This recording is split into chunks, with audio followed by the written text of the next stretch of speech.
ज्यादा का एक्सपीरियंस है IT education. Currently, she is heading the Invented Education's editorial, and she specializes in Python, data science, AI, and computational thinking. She has also co-authored several books and conducted numerous workshops and webinars. And these webinars were on AI, coding, cybersecurity, and NEP 2020. So this was about Meenakshi ma'am. And yes, do enjoy the session. Welcome, Meenakshi ma'am. Welcome everyone to the session again.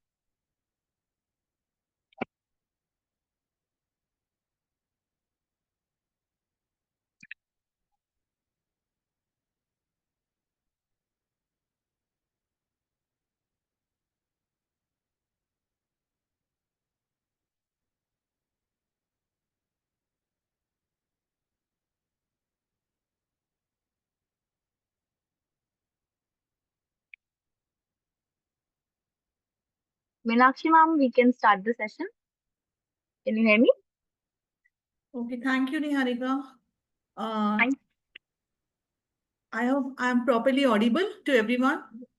Yes, you're audible. You're clear. Okay, thank you. Okay, and my screen is visible too.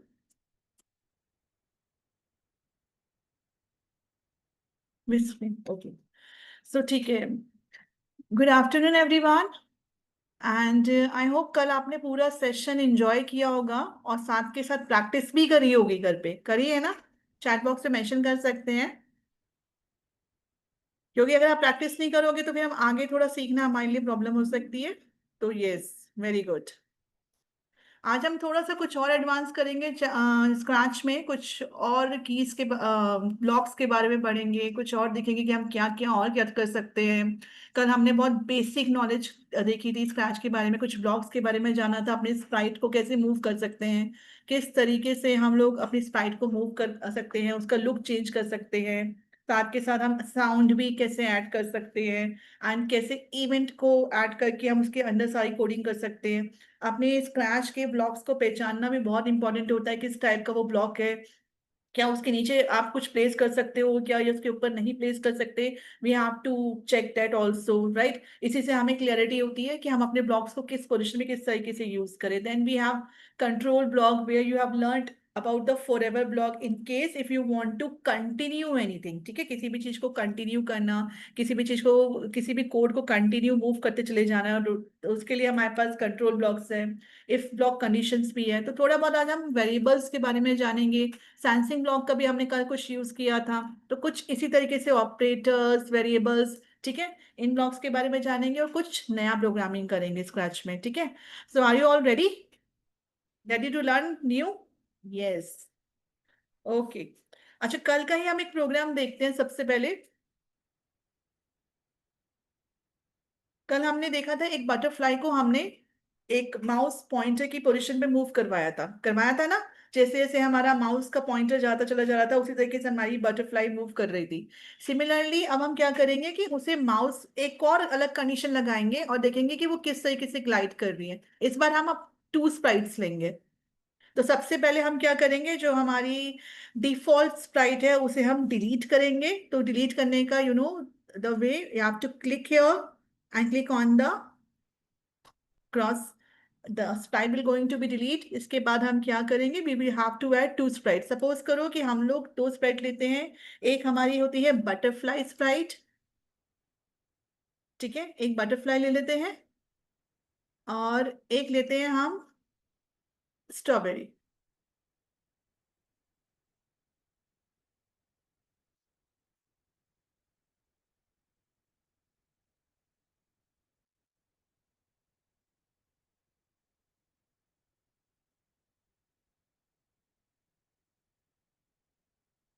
ठीक है, अब हम चाहेंगे कुछ ऐसा code करें कि butterfly जैसे ही स्ट्रॉबेरी को टच करे, ठीक है, या उसकी तरफ जाए, तो स्ट्रॉबेरी कहीं और पोजीशन ले ले अपनी. ठीक है, एक बार हम कोड करके दिखाते हैं फिर समझाते हैं. आप चाहो तो अपना बैकग्राउंड भी कुछ अच्छा ले सकते हो, साथ के साथ प्रैक्टिस करना. ठीक है, अपना साथ के साथ आप ट्राई करते रहो इसे. ब्लू स्काई लेते हैं बैकग्राउंड. ठीक है, we have 2 sprite, butterfly, strawberry and background. ये तीनों चीजें करो सबसे पहले दो स्प्राइट लो, उसके बाद एक बैकग्राउंड लगाओ, ठीक है। अब एक कोड कर रही हूँ, उसे बड़ा ध्यान से देखना।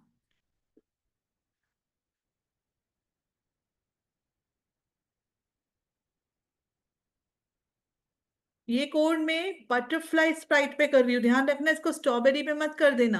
You have to click on the butterfly और उसके ऊपर उसके बाद ये कोड ट्रैक करना।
देखो, इसमें हम दो चीजें करेंगे, ठीक है। पहला टास्क हमारा ये होगा कि हम चाहते हैं कि बटरफ्लाई हमेशा स्ट्रॉबेरी की तरफ मूव करे, ठीक है। हमारे पास दो स्लाइड्स हैं, जिस पोजीशन में भी बटरफ्लाई हो हम चाहेंगे कि बटरफ्लाई हमेशा मूव करे, पॉइंट करे स्ट्रॉबेरी की टूवर्ड्स, इस स्प्राइट की टूवर्ड्स, और उसके बाद वो 10 स्टेप मूव करे। और ये कब तक चलता रहेगा? ये फॉर एवर चलता रहेगा। मतलब ये नहीं कि एक ही बार होके 10 स्टेप करके वो स्टॉप हो जाएगा। हम चाहते हैं ये वर्क कंटिन्यू हो, ठीक है। तो इस केस में हम इसे फॉर एवर लूप में रखेंगे। फॉर एवर कल हमने सीखा था किस तरीके से वर्क करता है। कोई भी ब्लॉक ऑफ कोड अगर हम फॉर एवर ब्लॉक के अंदर रखते हैं तो वो कंटिन्यू मूव करता रहता है, राइट। तो इस केस में क्या हो रहा है कि बटरफ्लाई को हमें मूव करवाना है स्ट्रॉबेरी के टूवर्ड्स, ओके। अब हम चाहते हैं कि एक और ये तो हमने बटरफ्लाई पे किया, राइट। अब हम चाहते हैं कि ये जो पॉइंट है, अब जो हमारी स्ट्रॉबेरी है उसके ऊपर भी हमें कुछ कोड करना है। हम चाहते हैं जैसे ही बटरफ्लाई स्ट्रॉबेरी को टच करे, स्ट्रॉबेरी गायब हो जाए, ठीक है। फिर वो कहीं और जाके रैंडम पोजीशन में अपीयर हो जाए। तो एक छोटा सा गेम बन जाएगा। अब आप देखो, साथ के साथ इसे ट्राई करना, मैं अभी बना रही हूँ। इसके लिए अब क्या करेंगे, हमने जो अपनी पहली कोडिंग है वो बटरफ्लाई के ऊपर तो कर ली, राइट। अब हम कोड करेंगे स्ट्रॉबेरी के ऊपर। हम चाहते हैं कि बटरफ्लाई मूव करे स्ट्रॉबेरी के पास, लेकिन स्ट्रॉबेरी के पास जैसे ही बटरफ्लाई आए तो स्ट्रॉबेरी अपने आप को हाइड कर ले और फिर किसी और पोजीशन पे जाके अपने आप को शो करे, राइट। तो एक बार हम कोड करते हैं। पहले हमारी बटरफ्लाई पे हो गया, हम स्ट्रॉबेरी पे कोड करेंगे।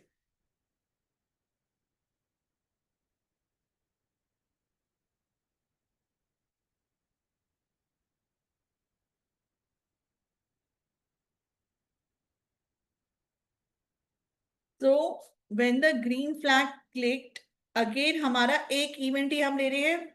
आप ये मान के चलो, जब भी आप प्रोग्रामिंग करोगे आप हमेशा ये इवेंट तो सबसे पहले लेना ही है, आपने इसको सिलेक्ट करना ही करना है। देन अब आपको एक कंडीशन लगानी है। बेसिकली आप मुझे बताओ फटाफट चैट में, कल मैंने आपको बताया था जब हम कुछ कंडीशन लगाते हैं कि हमें कोई सिचुएशन देनी होती है, कंडीशन लगाते हैं, तो उस केस में हम कौन सा ब्लॉक कल हमने यूज किया था? फटाफट याद करो कि अगर ये होगा तभी इस तरीके से होगा। कल हमने एक प्रोग्राम बनाया था, इफ, वेरी गुड संभव। इफ इफ ब्लॉक यूज करेंगे हम लोग, ठीक है। जब हम कोई सिचुएशन बताएंगे, जब हम कुछ बताएंगे कि इधर इस पर्टिकुलर सिचुएशन में इस कोड को रन करना चाहिए, इस ब्लॉक को रन करना चाहिए, तो वो ब्लॉक होगा आपका इफ ब्लॉक, ठीक है। Very good. कंट्रोल में जाएंगे, कंट्रोल ब्लॉक में जाएंगे, वहां से आप सबसे पहले लेंगे इफ। अब हमारी कंडीशन क्या है? हम स्ट्रॉबेरी पे कोट कर रहे हैं। कंडीशन क्या है? कंडीशन ये है कि अगर बटरफ्लाई टच करती है, ठीक है, या फिर ये स्ट्रॉबेरी बटरफ्लाई से टच होता है, तो इसका मतलब कि जो टच करने करना और सेंस करने वाला कुछ हमें कोड ब्लॉक चाहिए। फटाफट अपने ब्लॉक्स में देखो ऐसा कौन सा ब्लॉक है जिससे हम सेंसिंग वाली कोडिंग कर सकते हैं, ब्लॉक ले सकते हैं। जल्दी बताओ, मैं खुद भी नाम ले रही हूँ इजिली। कौन सा ब्लॉक है? Sensing block. वेरी गुड, हम जाएंगे सेंसिंग ब्लॉक की तरफ। ठीक है, सेंसिंग ब्लॉक में जाएंगे और यहां से लेंगे एक कोड जिससे हम चेक करेंगे, जैसे फॉर एग्जांपल दिस वन। अब आप एक चीज और ध्यान रखना जो बहुत इंपॉर्टेंट है, हमेशा जब भी आप कोई ऐसे ब्लॉक लेते हो, जैसे ये इफ ब्लॉक है, ठीक है, इसके अंदर ये प्लेस होल्डर है। इस प्लेस होल्डर का मतलब ये होता है कि इसके अंदर आप कोई दूसरा ब्लॉक एडजस्ट कर सकते हो।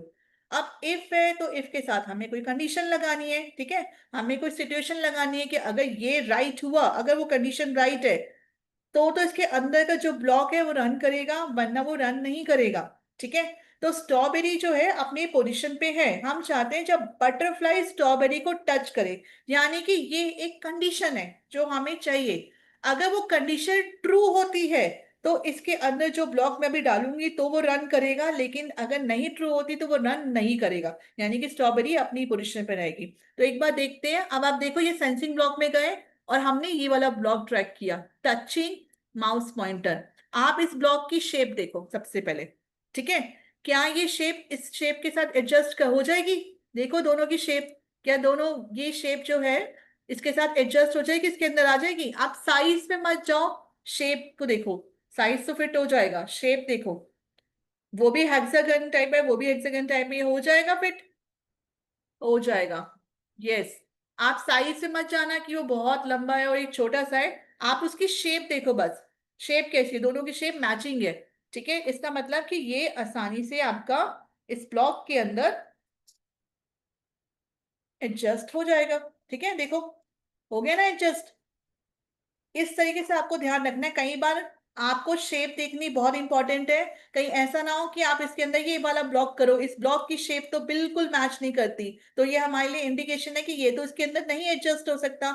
अगर आपको कभी भी इसके अंदर कोई ब्लॉक एडजस्ट करना है तो आप हमेशा वो वाला ब्लॉक ढूंढो जिसकी शेप बिल्कुल मैच कर रही है।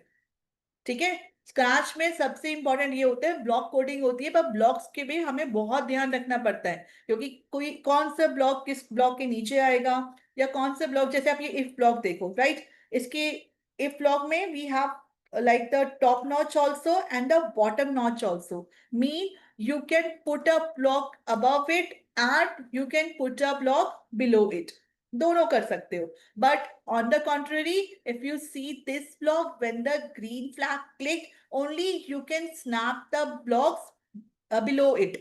आप इसके ऊपर ब्लॉक नहीं रख सकते क्योंकि इस ब्लॉक की शेप ही ऐसी नहीं है। इसका मतलब ये ब्लॉक सिर्फ टॉप पे आने के लिए, नीचे आने के लिए नहीं है। ओके, क्लियर हो गया आपको? शेप इज वेरी इंपॉर्टेंट, यहाँ पे ब्लॉक्स करते हुए आपको शेप बहुत इंपॉर्टेंट है। अब ये वाला जो कोड हम कर रहे हैं ये स्ट्रॉबेरी पे कर रहे हैं। अब फोकस करते हैं, बैक टू अवर फोकस की वो हमारा टारगेट क्या है। हम चाहते हैं कि स्ट्रॉबेरी जब बटरफ्लाई से, ठीक है, टच करे, ठीक है, एक साइड तो हमने ऐसे ही बटरफ्लाई पे कोट किया है कि वो स्ट्रॉबेरी के पास जाएगी, ठीक है, और मूव करेगी। अब जब पास जाएगी तो टक्कर भी होगी, they will collide each other. तो उस केस में स्ट्रॉबेरी को क्या करना होगा, स्ट्रॉबेरी के लिए हम क्या कोड करेंगे, वो अपनी पोजीशन में नॉर्मल रहेगी, पर जैसे ही हम वो बटरफ्लाई को टच करेगी, ठीक है, क्वेश्चन मार्क लिखा है, मतलब कि येस और नो, क्या ये कंडीशन सही हो रही है या गलत हो रही है। अगर यस, अगर बटरफ्लाई ने स्ट्रॉबेरी को टच कर लिया, फिर क्या होगा, फिर हम देखेंगे, हम कहेंगे कि हमारी जो स्ट्रॉबेरी है वो हाइड हो जाए, एकदम गायब हो जाए। तो आप लुक्स ब्लॉक पे जाएंगे, click on hide and drag it here, ठीक है, यहाँ पे वो हाइड हो जाएगी। इसके बाद हम चाहेंगे वो किसी भी एक रैंडम पोजीशन पे चली जाए। फॉर एग्जाम्पल अगर ये यहाँ पे आ रही है, इसको टच किया, एकदम यहाँ से गायब हो गई, यहाँ पर आ जाए, तो रैंडम पोजीशन। अब हमारे को एक ऐसा ब्लॉक देखना है जो इसको रैंडम पोजीशन पे ले जाए। ठीक है, so let's click on motion and go to random position. हम स्ट्रॉबेरी के ऊपर कोट कर रहे हैं कि जैसे ही बटरफ्लाई उसे टच करेगी वो हाइड हो जाएगी, सबसे पहले हाइड होगी, फिर वो स्टेज की किसी भी रैंडम पोजीशन पे चली जाएगी, और रैंडम पोजीशन पे जाने के बाद क्या होगा, वो शो, उसे शो किया जाएगा, राइट, यानी कि वो अब फिर से आपके सामने अपीयर हो जाएगी। तो एक बार कोड करके देखते हैं, ठीक है, इसको रन करके देखते हैं। हमने बटरफ्लाई पे भी कोड कर लिया, हमने स्ट्रॉबेरी पे भी कोड कर लिया। एक बार ग्रीन फ्लैग क्लिक करते हैं और देखते हैं हमारा प्रोग्राम कैसे रन कर रहा है। अभी ये टकरा रही है, ठीक है, उसका मतलब कि हमें कुछ ना कुछ इसे थोड़ा सा ठीक करना है।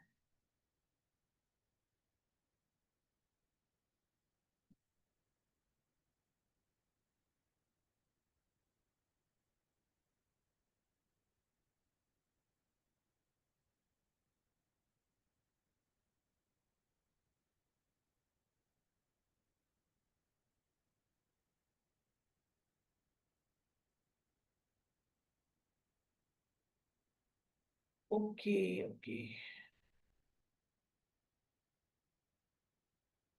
ओके। एक ब्लॉक हमारा और रह गया था, हमें फॉर एवर में यूज करना था। हम चाहते हैं एक बार होगा, वरना तो कंटिन्यू करवाना है ना, हम ये चाहते हैं कंटिन्यू कोड हो, कंटिन्यू चलता रहे। कंटिन्यू बटरफ्लाई आती रहेगी तो कंटिन्यू स्ट्रॉबेरी को भी एक्शन लेना पड़ेगा। आप दोनों जगह देखो, ये आपका बटरफ्लाई का कोड था, यहाँ पे हमने फॉर एवर ब्लॉक लिया, ठीक है। क्योंकि जो बटरफ्लाई का जो एक्शन था वो कंटिन्यू करवाना था हमें, राइट। वो कंटिन्यू स्ट्रॉबेरी को उसको ट्रैक करती रहेगी। लेकिन उसी तरीके से जब चेस करेगी, और उसी तरीके से हमें स्ट्रॉबेरी का जो एक्शन था कि अब वो बटरफ्लाई आएगी तो उसे भी हाइड होना है, फिर एक रैंडम पोजीशन पे जाना है और जाके अपना फिर अपने आप को अपीयर करना है, तो वो एक्शन भी फॉर एवर करना है। जब बटरफ्लाई का एक्शन फॉर एवर है तो हमें स्ट्रॉबेरी का एक्शन भी तो फॉर एवर करना होगा। अब देखो कैसे रन हो रहा है ये,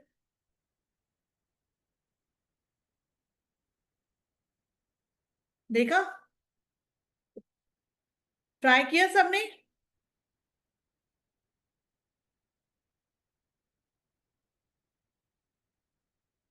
सबको क्लियर है ये? किसी को कोड में कोई प्रॉब्लम तो नहीं? चैट बॉक्स में लिखो बेटा। ओके, तो अब अपना एक ऐसा बना सकते हैं।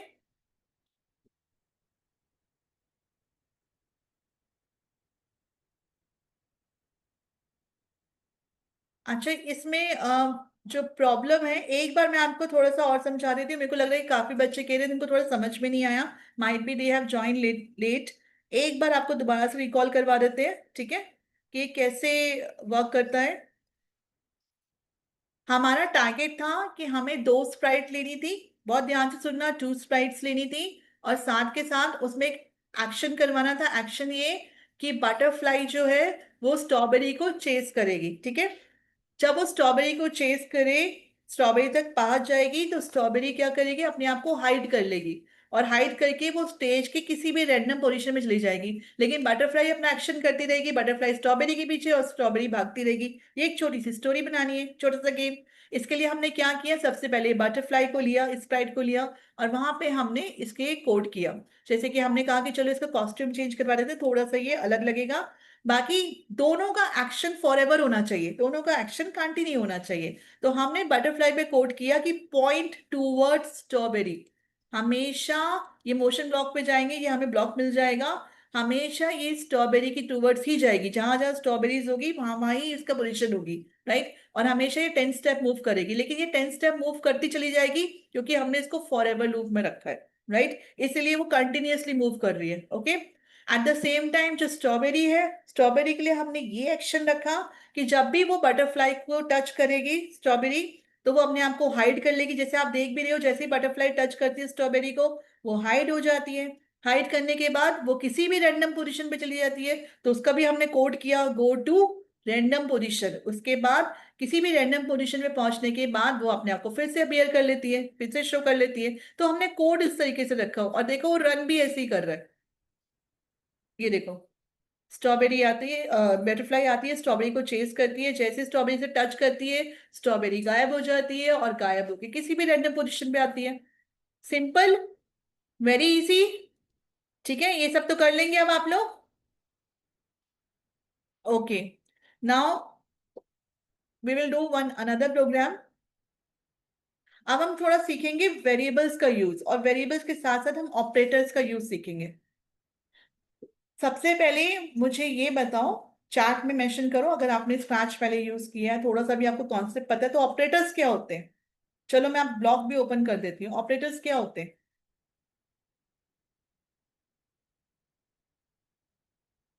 व्हाट आर ऑपरेटर्स, टेल मी।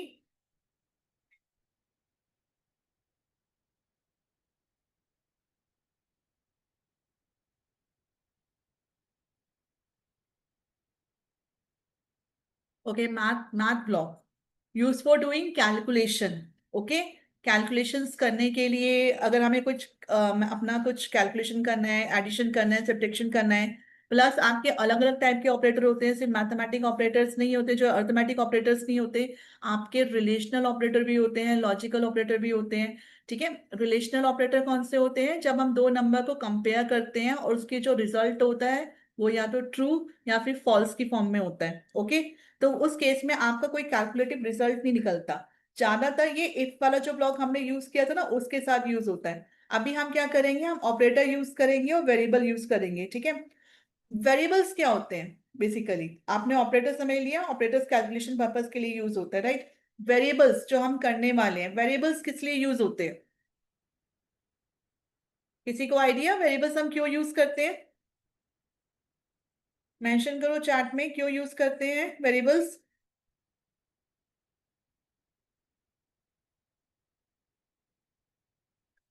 चलो आपको बताते हैं। वेरिएबल्स हम यूज करते हैं वैल्यूज को स्टोर करने के लिए। ठीक है, फॉर एग्जाम्पल अगर आपको कोई कैलकुलेशन करनी है, कुछ भी आपने मान लो कि कोई गेम बनाना है, आपने स्क्रैच में कोई गेम बनाना है। अब आपको यस लाइक फॉर स्कोर, अगर आपको उसका स्कोर सेव करना है, कि आपने मान लो कोई गेम हो और आपको स्कोर मिलते चले जा रहे हैं, लेकिन स्कोर को कहीं सेव तो करेंगे ना, तो फिर हम वेरिएबल बनाते हैं जो हमारी वैल्यू को सेव करते हैं, ताकि उसको हम आगे भी कभी यूज कर सके। जो भी मान लो फॉर एग्जाम्पल आपके घर में कुछ भी सामान भी आता है, तो उससे भी तो हम कहीं सेव करके रखते हैं ना। अगर हमारा मान लो घर में किचन है, एक छोटा सा एग्जाम्पल दे रहे हैं, किचन है, उसमें कुछ सामान है, तो उसके बाद भी तो आप उसमें लिखते हो ना कि इस कंटेनर में कौन सा सामान रखा हुआ है, उसके ऊपर लेबलिंग करते हो ना। ऐसी वेरिएबल्स हम नेम देते हैं और उसके अंदर कुछ ना कुछ अपनी वैल्यू सेव करते हैं। ठीक है, अब वेरिएबल का यूज कैसे करेंगे, अभी मैं एक छोटा सा प्रोग्राम बना रही हूँ, उसे देखकर समझो। वेरिएबल और ऑपरेटर दोनों का यूज करेंगे। Now we'll do one thing. This is operator block and this is a variable block. अब हम एक छोटा सा प्रोग्राम बनाते हैं और उसमें हम मैथमेटिक पॉइंट ऑफ व्यू से करेंगे यूज। फॉर एग्जांपल हमें दो नंबर का सम करना है, we have to add two number, right. तो हमें क्या चाहिए कि हम दोनों नंबर एक वेरिएबल बनाते हैं, दो नंबर टू नंबर डिक्लेयर करते हैं, वेरिएबल्स बनाते हैं। उसके बाद वेरिएबल्स में जब सम कर लेंगे तो उसका रिजल्ट भी सेव करना होगा, तो उसका भी वेरिएबल बनाएंगे। तो यहाँ पे हमारे पास ये वेरिएबल ब्लॉक है। आप इधर क्लिक करो, बहुत ध्यान से देखना वेरिएबल कैसे बना रहे हैं। वेरिएबल नाम, जब वेरिएबल का मतलब है, वेरी का मतलब होता है चेंज, जो अक्सर चेंज होता रहता है, जिसकी वैल्यू चेंज होती रहे, इसलिए इसको नेम वेरिएबल दिया। तो हम क्या करेंगे, ये वेरिएबल है, ये सारे वेरिएबल ब्लॉक्स हमें मिल रहे हैं। सबसे पहले तो हम अपना एक वेरिएबल बनाएंगे। फॉर एग्जाम्पल हमें टू नंबर सेव करने हैं, तो सपोज करो मैं एक पहला वेरिएबल बनाती हूँ। जैसे ही मैं, ये जो आपका बटन है मेक अ वेरिएबल, पहले आप वेरिएबल्स ब्लॉक में जाएंगे, फिर आपके सामने ये ब्लॉक पैलेट में ये ऑप्शंस ओपन होंगे। You have to click on make a variable, click here, it will open an window and you have to write the name of the variable, for example number 1। ठीक है, because यहाँ पे आप you want the value to store, यहाँ पे आपने number 1 बनाया and click on okay. Now you can see number 1 is appearing on this block palette, और यहाँ पे भी आपको नजर आ रहा है। ओके, इसी तरीके से आपको दूसरा वेरिएबल बनाना है, क्योंकि आपको दो नंबर का सम करोगे ना, मिनिमम आपको दो नंबर तो चाहिए अगर आपको एडिशन करना है तो। Make a variable again and click right down num2। Now click on okay. Now we have two variables, num1 and num2। अब हम क्या करेंगे, इसमें वैल्यू स्टोर करेंगे और इसका एडिशन करवाएंगे। अब इसमें एक ट्विस्ट हम और करते हैं, हम चाहते हैं कि वैल्यू हमको यूजर से मिले। ठीक है, मीन्स कि हम या तो एक काम करते हैं, सबसे पहले हम प्रोग्राम में खुद वैल्यू देते हैं इसे। ओके, एक छोटा सा प्रोग्राम लेते हैं। व्हेन, पहले एक इवेंट डिक्लेयर करते हैं, व्हेन ना ग्रीन फ्लैग क्लिक, ये तो आप डिफॉल्ट मान के चलो कि हमेशा हमें ग्रीन फ्लैग पे ही हम चाहते हैं कि इवेंट रहे, व्हेन ना ग्रीन फ्लैग क्लिक। इसके बाद हम चाहेंगे कि हमारे पास जो वेरिएबल है, जैसे वेरिएबल ब्लॉक है, हम इसकी एक वैल्यू सेट कर देते हैं। ये देखो सेट चेंज। ठीक है, ये वेरिएबल्स बहुत इंपॉर्टेंट है, जो वेरिएबल्स की वैल्यू को चेंज और सेट करते रहते हैं। अब फॉर एग्जाम्पल मैं I'll take this variable, I'll take this block and put it here. From this drop down आपको सिलेक्ट करना है, जैसे कि num1। अभी हम num1 की वैल्यू सेट करते हैं, num1, और इसमें मैं वैल्यू को सेट कर देती हूँ। फॉर एग्जाम्पल इस वेरिएबल की वैल्यू है 12।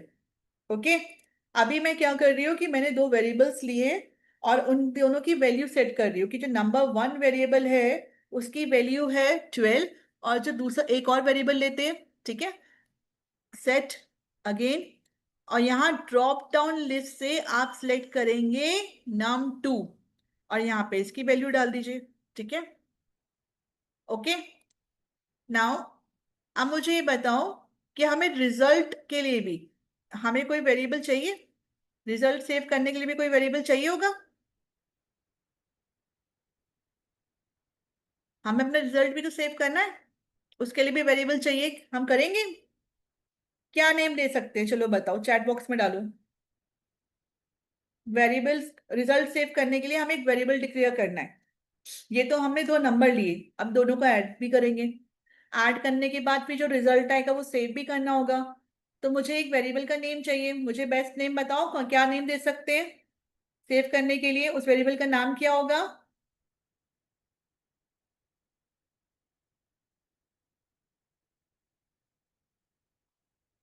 सोचो, चैट बॉक्स पे लिखो।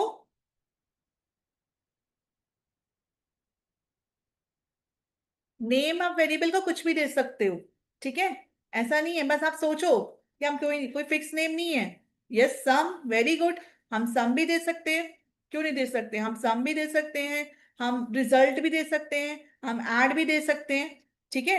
वेरिएबल का नाम कुछ ऐसा होना चाहिए जो आपके प्रोग्राम का जो टारगेट है उसको बता रहा हो कि आपके प्रोग्राम में क्या करना चाह रहे हो। वेरी गुड, ऐड, रिजल्ट, सम, कुछ भी दे सकते हैं, ठीक है।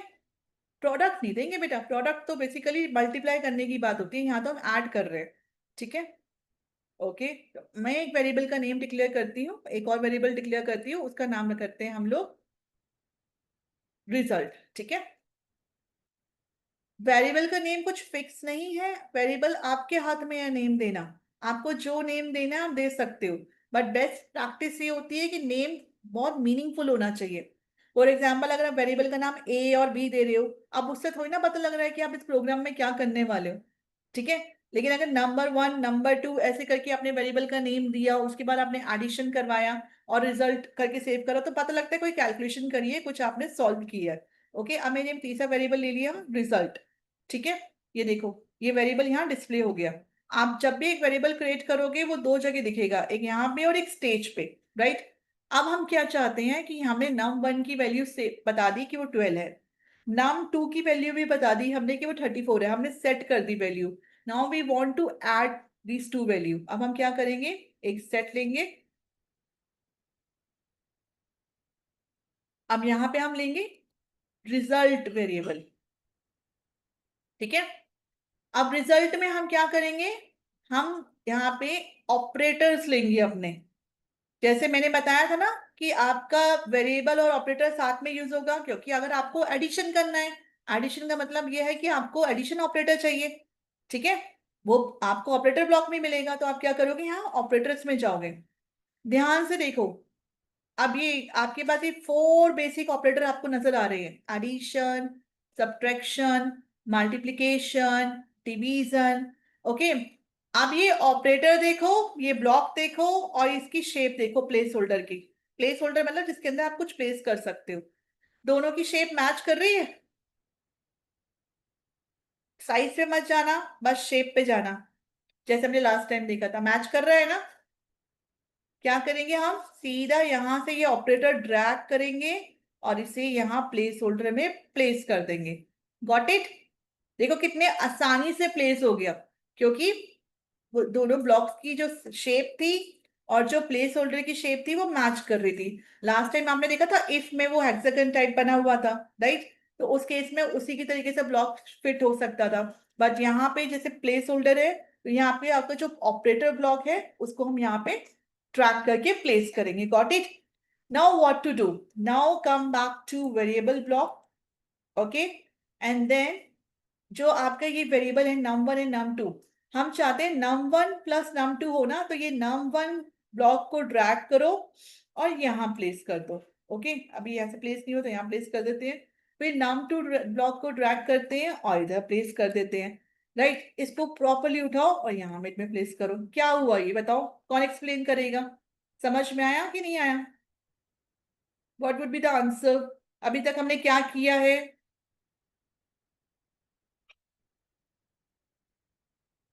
हमने अभी तक क्या किया, हमने अभी 3 वेरिएबल्स डिक्लेयर किए हैं, num1, num2 and result. We have declared 3 variables, जिसमें से 2 वेरिएबल्स को हमने वैल्यू असाइन कर दी, num1 एंड num2। num1 में we have right like 12, num2 में हमने लिखा 34। ठीक है, इस समय num1 वेरिएबल की जो वैल्यू है वो 12 है, num2 वेरिएबल की जो वैल्यू है वो 34 है। ठीक है, अब हमने एक थर्ड रिजल्ट नाम का एक वेरिएबल लिया, और उसके बाद क्या किया, उसके अंदर ऑपरेटर ब्लॉक में गए और वहां से एडिशन ऑपरेटर ब्लॉक लेकर आ गए। इसके बाद हमने वेरिएबल num1 यहाँ ट्रैक किया और वेरिएबल num2 यहाँ ट्रैक किया। अब ये क्या करेगा, दोनों के अंदर जो वैल्यू होगी उन दोनों को ऐड करके कहाँ सेव कर देगा, कहाँ सेव करेगा बताओ जल्दी से चार्ट में, कौन से वेरिएबल के अंदर सेव करेगा।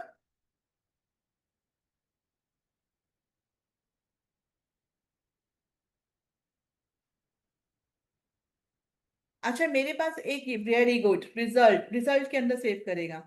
एक क्वेरी ये लिखी है मैंने चैट बॉक्स में, देखिए कि हम यहाँ तो 12 और 34 भी लिख सकते हैं। फिर हम वेरिएबल का क्या यूज कर रहे हैं। अच्छा, अब चलो मैं आपको पहले प्रोग्राम रन करके दिखाती हूँ। ग्रीन फ्लैग क्लिक करते हैं, देखो यहाँ स्टेज पे देखो वैल्यूज आ गई आपकी, 12, 34, ठीक है, और 46 रिजल्ट प्रिंट होकर आ गया। Got it. अगर हम यहाँ पे ये प्लेस होल्डर ना लगाएं, ठीक है, और यहाँ पे सीधा हम ये num1 num2 ना लगाएं और सीधा यहाँ पे वैल्यू लिख दें, तो फिर हमारी वैल्यू, हमें ये भी लेने की जरूरत नहीं है, num1 num2 वेरिएबल लेने की जरूरत नहीं है। हम चाहते हैं कि एडिशन ऑपरेशन अलग से हो और वेरिएबल में डाली हुई वैल्यू अलग से हो।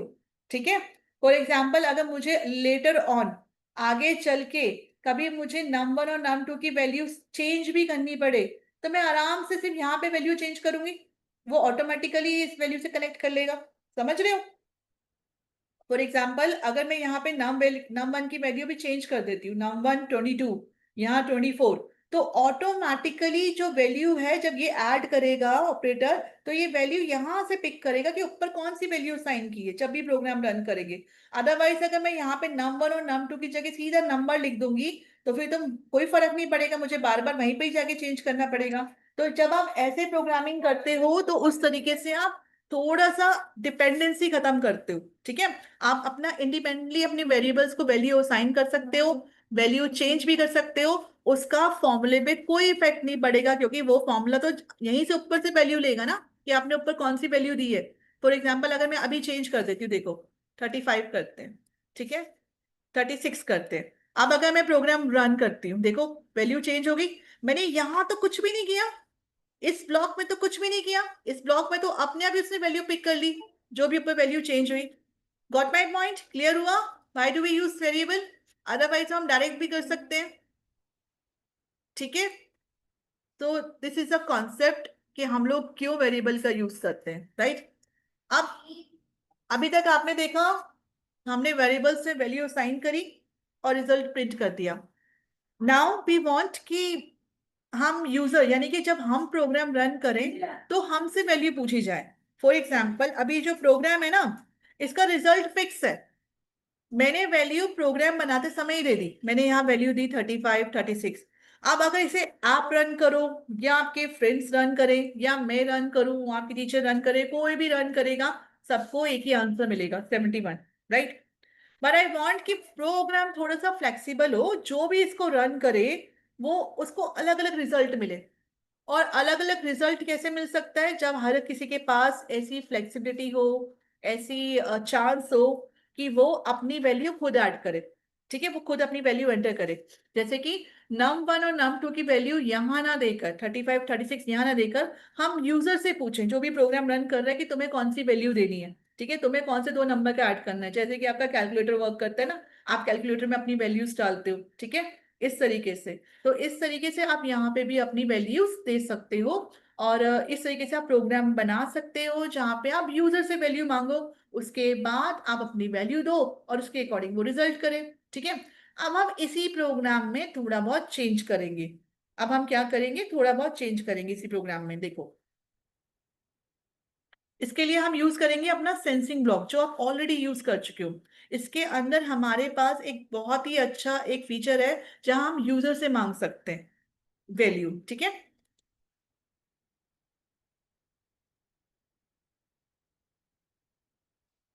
अब हम क्या करते हैं, थोड़ा सा इसमें स्पेस देते हैं। ओके, चलो इसकी प्लेस होल्डर की वैल्यू हटा देते हैं, वरना कोई फर्क भी नहीं पड़ता इससे। यहां से हम लेते हैं, ये देखो, सेंसिंग ब्लॉक में गए and we have this block ask. इस ब्लॉक को आप ड्रैग करो, राइट, और इसे यहाँ प्लेस कर दो। ठीक है, इसकी अंदर की जो नंबर लिखा है ना, व्हाट्स योर नेम, इसे डिलीट करके आप लिख सकते हो एंटर फर्स्ट नंबर। ठीक है, एंटर फर्स्ट नंबर। अब एक बात और देखते हैं, आपको एक बात और अच्छे से समझा रही हूँ, बहुत ध्यान से सुनना ये।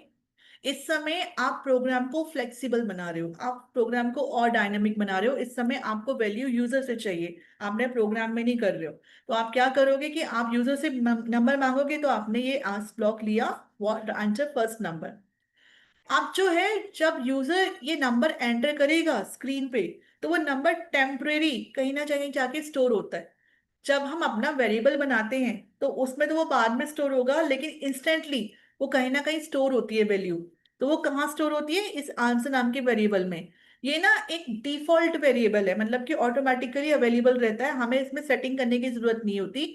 ये स्क्रैच का अपना वेरिएबल है। ठीक है, तो यहाँ पे अगर हम आस्क ब्लॉक से कुछ भी वैल्यू एंटर करवाएंगे, कुछ भी वैल्यू एंटर करेगा कोई यूजर, तो सबसे पहले वो आंसर ब्लॉक में चले जाएगा, ये आंसर वेरिएबल है। ठीक है, इसके बाद हम क्या करेंगे, हमने तो ऑलरेडी अपने तीन वेरिएबल डिक्लेयर कर रखे हैं, num1 num2 रिजल्ट कर रखे हैं ना, तीनों वेरिएबल डिक्लेयर। तो हम क्या करेंगे, ये लिया हमने सेट num1 में, पहले हमने यहाँ वैल्यू एंटर की थी पिछले प्रोग्राम में। ठीक है, इस बार हम वैल्यू एंटर नहीं करेंगे, इस बार हम क्या करेंगे, हम यहाँ जाएंगे और ये आंसर जो ब्लॉक है इसको यहाँ प्लेस कर देंगे। अब हमने क्यों किया, जब हम प्रोग्राम को रन करेंगे तो हम यूजर से बोलेंगे enter your number. Okay, enter first number. वो नंबर ऑटोमेटिकली जैसे हम जाएंगे वो जाके यहाँ सेव हो जाएगा, हमें कुछ करने की जरूरत नहीं है इस केस में, वो अपने आप जाके सेव हो जाता है आंसर वेरिएबल में। फिर जो हम चाहते हैं कि हमने जो अपना वेरिएबल बनाया है वो आंसर वहां पे सेव होना चाहिए, तो हम क्या करेंगे, जो हमारा अपना वेरिएबल था सेट num1, ऑलरेडी हमने ले रखा था, सेट num1 सेलेक्ट कर रखा था। हमने ये बोला कि जो भी आंसर के अंदर वैल्यू सेव हो चुकी है ना, वो num1 के अंदर सेव कर दो। इस ब्लॉक से आप क्या समझा रहे हो, सेट num1, यानी कि num1 जो वेरिएबल है उसकी वैल्यू को सेट करो, जो आंसर के अंदर वैल्यू आई है अभी, राइट, यानी कि जो फर्स्ट नंबर डाला जाएगा वो आंसर के अंदर जाएगा। और हम क्या कह रहे हैं कि आंसर के अंदर जो भी वैल्यू है वो num1 के अंदर आ जाए। गॉट माय पॉइंट, क्लियर हुआ। फिर हम दोबारा एक बार आस्क ब्लॉक का यूज करेंगे, क्योंकि अभी तो हमने सिर्फ और सिर्फ फर्स्ट नंबर लिया है, हमें दूसरा नंबर भी तो लेना है। तो उस केस में हम क्या करेंगे, enter second number. Okay, right, अब हम क्या करेंगे, again we will going to use this block, ये वाला ब्लॉक हमने ऑलरेडी ले रखा है सेट num2। और अगेन ये जो आंसर आएगा सेकंड नंबर जब यूजर एंटर करेगा ना, तो वो आंसर ब्लॉक के अंदर ही चला जाएगा। तो हम यहाँ पे num2 को भी सेट करेंगे। अब एक आपके माइंड में ना क्वेश्चन आएगा कि दोनों जगह हम ये आंसर आंसर ले रहे हैं, दोनों के अंदर का सेम वैल्यू तो नहीं आ गई, क्योंकि ये पहले भी जो फर्स्ट नंबर आया था वो आंसर के अंदर चला गया था, फिर दूसरी बार भी जब नंबर ले रहे हैं तो वो आंसर के अंदर चला गया। तो ऐसे कैसे होगा, आंसर ब्लॉक में तो पहला नंबर था। बहुत ध्यान से सुनना ये बात, मैंने वेरिएबल डिफाइन करते समय, एक्सप्लेन करते समय एक बात बताई थी, जो वेरिएबल्स होते हैं ना उनकी वैल्यू चेंज होती रहती है, तभी उनको वेरिएबल्स कहा जाता है। वेरी, VARY, वेरी का मतलब होता है चेंज होते रहना, इसलिए इनका नाम वेरिएबल्स है। तो वेरिएबल्स में क्या होता है कि मान लो कि अगर हमने पहला नंबर लिया, फॉर एग्जाम्पल अगर पहला नंबर मैंने 14 डाला, तो 14 जाके आंसर में सेव हो गया। उसके बाद हमने कहा num1 के अंदर जो आंसर की वैल्यू है वो डाल दो। अच्छा, इसका मतलब ये नहीं हुआ कि आंसर वाला वेरिएबल खाली हो गया, दोनों के अंदर अभी 14 14 हो गए, आंसर ने अपनी वैल्यू उसको भी दे दी। जैसे कॉपी पेस्ट होता है ना, उसने कहा ठीक है num1 को भी वैल्यू दे देते हैं, अब आंसर के अंदर भी 14 है और num1 के अंदर भी 14 है। अब फिर क्या हुआ कि जब हमने दूसरा नंबर मांगा तो वो भी आंसर के अंदर चला गया। लेकिन इसमें एक ट्रिक हुआ, वो ये कि जो पहली वाली आंसर की जो पहली वाली वैल्यू थी ना 14 फर्स्ट नंबर वाली, वो वाली वैल्यू रिप्लेस हो गई, क्योंकि हमने अब दूसरी वैल्यू नंबर एंटर करवा दिया ना, तो उसकी जो नई वैल्यू, फॉर एग्जांपल अगर मैंने 24 डाला है तो आंसर के अंदर अब 24 आ गया। ठीक है, और जो पहली वाली 14 थी वो चली गई, लेकिन वो पहले इसके जाने से पहले हमने इसको नम वन में कॉपी करवा दिया था अपने वेरिएबल्स के अंदर। ओके, तो ये दोनों चीजें हो गई।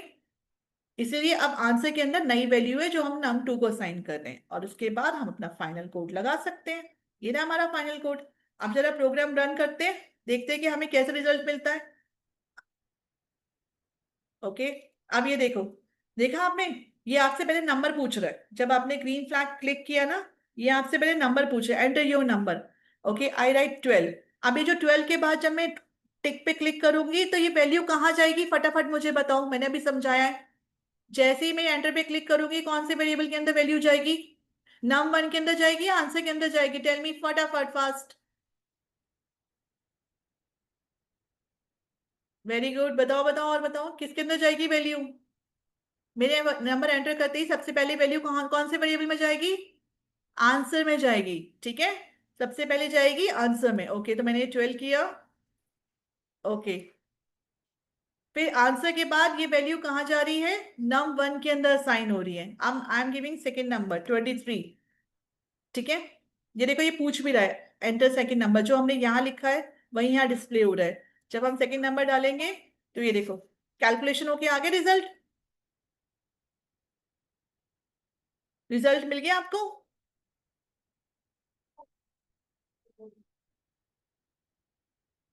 तो इस समय क्या हुआ कि अगर आप ये प्रोग्राम कोई भी रन करेगा तो कोई भी अपनी वैल्यू दे सकता है, कोई भी अपने दो नंबर अलग अलग कर सकता है, enter first number, enter second number. ठीक है, तो उस केस में सबको डिफरेंट डिफरेंट आंसर मिलेगा, राइट। सो इस केस में जो पहला वाला प्रोग्राम था उसमें सबको सेम आंसर मिलता, इस केस में आपने यूजर को चॉइस दी, आपने यूजर को फ्लेक्सिबिलिटी दी कि आप खुद अपना नंबर एंटर करो और अपनी कैलकुलेशन ले सकते हो। अभी आप कोई और नंबर एंटर कर सकते हो, आपका फ्रेंड कोई और नंबर एंटर कर सकते हैं, कोई और नंबर एंटर कर सकते हैं, सबको डिफरेंट रिजल्ट मिलेंगे। That is the whole purpose. तो आपका प्रोग्राम और ज्यादा इंटरेस्टिंग बना और ज्यादा डायनामिक बना। इतना क्लियर हुआ बेटा सबको। ओके, अब ये मेरे पास आज के लिए हमारा सेशन हमने कवर किया ऑपरेटर्स एंड वेरिएबल्स। ठीक है, अब ऐसे ही कुछ क्वेश्चंस आप घर में ट्राई करना जिसमें आप क्या करेंगे कि आप मल्टीप्लाई करके देखो दो नंबर को, सब्ट्रैक्ट करके देखो, डिवीजन करके देखो। ठीक है, इस तरीके से करके देखो और थोड़ा सा प्रैक्टिस करो, different different operators block use करो, राइट। और जितना हो सकता है इसकी प्रैक्टिस करो। कल हम कंटिन्यू करेंगे इस सेशन को। एंड अब हम थोड़ा सा एक क्वेश्चन आंसर राउंड ले लेते हैं 5 मिनट्स का। तो जो भी आपकी कोई क्वेरीज है आप पूछिए।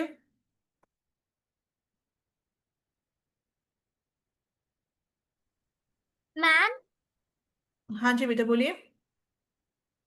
मैम, क्या हमें आज पूरे जो आपने आज करा है वो सारे प्रैक्टिस करके फिर आप कल और समझाओगे? हाँ बेटा, कल हम कुछ नया देख लेंगे, हम एक नया पेन एक्सटेंशन से आपको शेप बनाना सिखाएंगे। ठीक है, और आप अपना प्रैक्टिस करो इसको अच्छे से, कुछ प्रॉब्लम हो तो आप कल पूछ सकते हो। जैसे जैसे भी हमने नंबर किया है इसी तरीके से आप एडिशन कर लिया, सब्ट्रैक्शन कर लो, मल्टीप्लिकेशन करो, प्रोडक्ट करो, और भी ऑपरेटर्स यूज करो। ठीक है, डिफरेंट डिफरेंट चीजें यूज करो, ऑप्शंस बहुत सारे हैं। मैम मैम हाँ मैम जी, हाँ जी, हाँ जी, बोलिए मैम बेटा। we can make our blocks in the next session. अम, क्या कह रहे हैं बेटा, I don't didn't get you. We can make our blocks in next section. You want to learn to create your own blogs, my blogs. Yes, yes, but I am a scratch pro. Basically okay, will try to cover that. ठीक है, because अभी हम basic चीजें ही cover कर रहे हैं my blog में। I do one thing, next time we will learn about pen extension and at the same time I will tell you how to create shape and how to create your own blog. बहुत small version में आपको सिखा देंगे एक ही program से। Okay ma'am ma'am हाँ जी, हाँ जी, प्लीज बोलो बेटा। मैम आप मेरे को एक और बार समझा सकते हैं? हम कहीं गए थे तो साउंड नहीं आ रहा था बिल्कुल भी। बेटा आप एक काम करो, आप यूट्यूब, अभी ना इसका पूरा जो सेशन मैंने लिया है ना बहुत अच्छे से समझाया है, और इसका ना पूरा एक यूट्यूब वीडियो का लिंक बनेगा। आप यूट्यूब में जाओगे ना तो वहां पे इन्वेंटेड एजुकेशन करके सर्च करो। ठीक है, वहां पे आपको पूरा वीडियो मिल जाएगा, कल का भी मिल जाएगा, आज का भी मिल जाएगा। ठीक है, तो आप उसको एक बार गो थ्रू कर लेना, अगर फिर भी कोई प्रॉब्लम आती है तो आप मुझे बताना, बिकॉज काफी डिटेल में समझाया है। अभी हम समझाएंगे तो बहुत टाइम और लग जाएगा। Right now we have only 4 to 5 minutes, इससे ज्यादा नहीं है, ये थोड़ा वैसे सेशन चल रहा है। तो आप उसको एक बार गो थ्रू कर लेना, and in case you find any problem आप कल मुझे सेशन में पिंग कर लेना, पूछ लेना। एनी अदर प्रॉब्लम बेटा, कोई क्वेरी आपकी? प्रोग्राम रन करके दोबारा देखो बेटा, जैसे ही प्रोग्राम आप करेंगे आपसे नंबर पूछेगा। देखो this time I am giving next new number 13। ठीक है, देखो आपका रिजल्ट यहाँ वेरिएबल का आपके स्टेज सामने आएगा। ठीक है,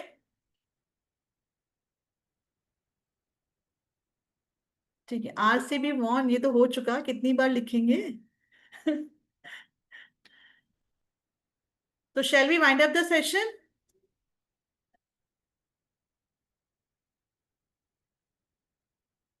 ओके, चलो आप सब लोग प्रैक्टिस करिए, ठीक है, और कल मिलते हैं।